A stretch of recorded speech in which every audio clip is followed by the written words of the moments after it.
Morning, friends. This morning, as a guy who has served in the military on combat operations that deterred China from bringing deadly fentanyl to our shores, that has commanded military forces that struck out at cartels inside Mexico, we now face a very different world 3 years on. Nearly 8 million illegals entering into our country. And in my district that had been a blue district, as a freshman that we turned red, we took the effort to say this is not a Republican or a Democrat issue. This is a national security issue. And so at the State of the Union, let me be very clear. My guest will be the Kidd family, and their story enshrines so much of the challenges that folks of all political backgrounds are facing. The threat facing their children. Their son, Sebastian, was a typical Iowa kid. He was on the wrestling team. He played golf, he loved his friends, and he adored his parents. And after dealing with anxiety and depression, he found a friend who offered him a Percocet.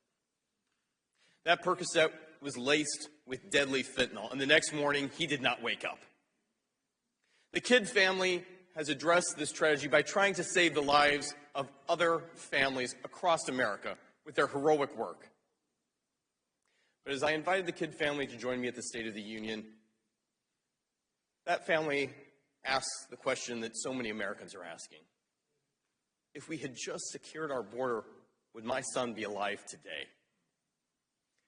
And the reality is, we now have 3 years where choices were made in this White House that threaten the lives of families across America. Whether that be a nursing student in Georgia or Molly Tibbetts right in my hometown of Iowa. We have a situation where our country is under siege. A particular salute to our law enforcement in Iowa on I-35, the main interstate coming up from Mexico to Des Moines, where law enforcement seized 30,000 fentanyl pills. Let's be very clear. Pills produced and made by China, shipped to cartels in Mexico, that showed up on American shores. This is simply a weapon of mass destruction, the #1 cause of death for folks my age down to my high school daughter's age. And so this Thursday, as the president comes forward, we need more than rhetoric. We need a plan. We need the type of leadership that actions life-saving measures to protect our country from an international threat at our own southern border. And so, Mr. President, as you address the nation, think of the Kidd family. Think of how we can save future kids, not just in Iowa, but across the country, by doing the right thing today.